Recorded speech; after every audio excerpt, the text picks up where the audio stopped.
JD here, and as you can see, we are back with a new F1 25 track guide. If you do find these videos useful, make sure you give the video a like, and I will be releasing these in quite quick succession now. I've been working quite a bit behind the scenes to record most of these tracks in advance now, so it's just simply the case of editing and commentating. And with all these track guides, they will not be done in the time trial, because time trial, as I've done some videos on, is a very different kettle of fish. Online or Grand Prix mode, as you can see here, this is going to really give you a setup that's going to be good for the race. That's what all my setups are for. And if you click the join button, become a YouTube member, you will get access to all of the setups that I have already uploaded and continue to update on a daily basis. But in Grand Prix mode and online, the setups I make are to give you the best balance and the most competitive setup possible in an online race, whether that's 5 lappers, 25%, or for myself, league racing. So these are the setups I use. This one here, I think, is one of my very best setups so far. It's very, very good around this track, as you've seen in a few videos from me. And yeah, expect to be going about half a second quicker than you do in the time trial, because actually time trial is slower compared to like a short qualifying, where it's in Grand Prix mode and online. And you can see this lap here was actually a really good lap. I actually did this quite a while ago, but this was a very good lap. This was a 26.0, which I was very satisfied with, and this has been my go-to setup online. So if we go ahead and start the lap itself, so before we even go into turn 1, make sure you drift in slightly from the opposite side. This actually really helps you rotate the car with less steering angle, so it really keeps the momentum. Just before the 50, that's your turning point. You want to be cutting this corner, so always minimizing the distance of the track as much as possible, trying to steer as little amount as possible throughout the lap. And as you come into here, just after the 100 or just before this curve really starts, that is my braking and turning point. Taking quite a lot of speed through here, so really watch the throttle.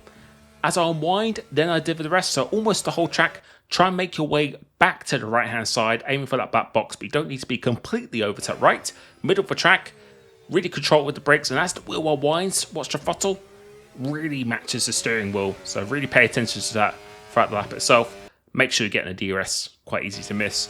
And then coming into the end of Sector 1, really want to be attacking this left-hander. So I use the 50 meter as a reference, so using all the track just past this, that's where I start braking and turning in. Dropping that brake pressure down really quickly as I'm turning in, and you really want to be extending this exit. Doesn't matter if you make this corner really tight, because then you want to be carrying lots of speed into here. Middle of the track, that's as far as you want to go. And again, really pay attention to the throttle and the steering. So as I progress more on the throttle, that wheel wants to unwind more and more.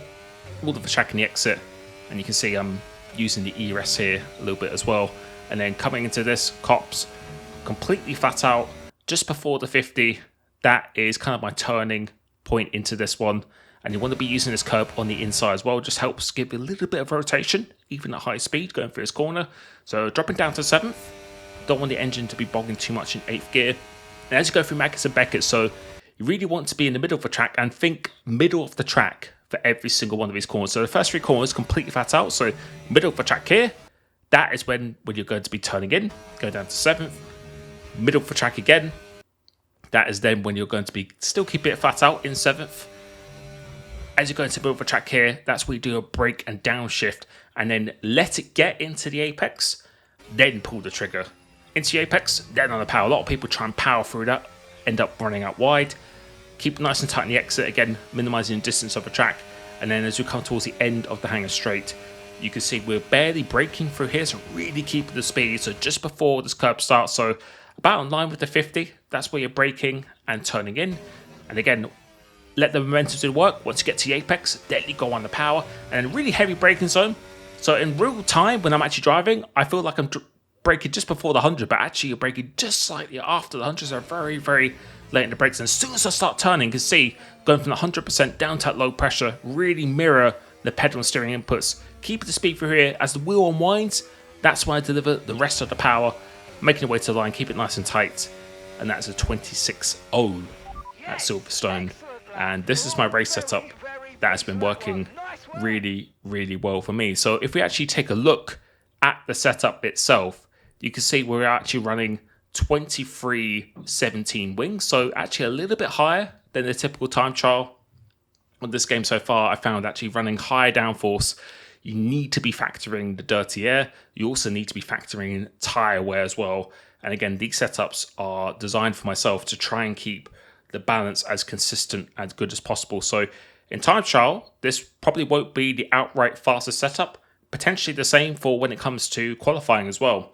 But in the race, as you've seen through some of my videos, it really, really holds up well, especially in the dirty air when you're trying to keep the tires alive, everything like that. So 23:17 wings, 125 transmission. If you go a little bit lower on the off throttle, so the 25 down to 20, that will give you more rotation when you're going off the power. But 25, I think, gives me a really good balance.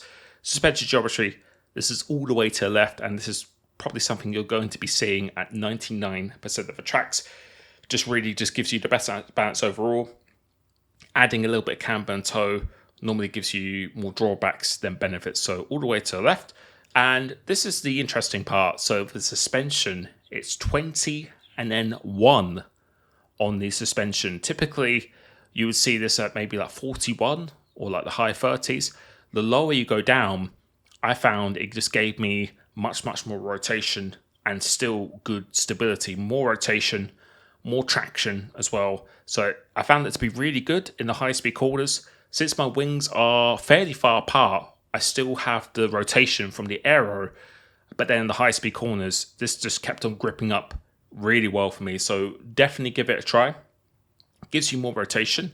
You will have a little bit less straight line speed, but I think for me around here, you need the grip, especially in the high-speed corners. And because we've got quite a responsive aero and the front suspension, I've actually gone fully maxed with the roll bars. This is going to give you the most stability absolutely possible.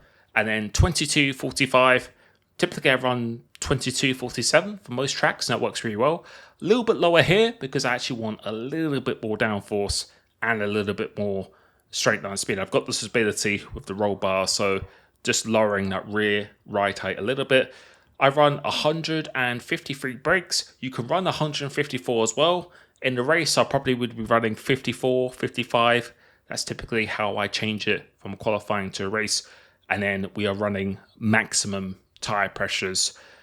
There are a few tracks where you would go a little bit lower if you want a bit more rotation in the quali, and then raise it back up for the race because you always try to keep the tires as consistent, as cool as possible. But that is my hot lap and my setup and the track guide. So I really hope you've enjoyed that. Again, if you'd like access to all of my setups in advance before I even do these videos, click that join button, join my Discord, become a YouTube member. You'll get a discount of one-to-one coaching, and you can speak to me directly with any questions you have. I really hope you enjoyed this. I will leave you with a lap fully uncommutated now, and I will catch you next time. Peace.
Excellent lap.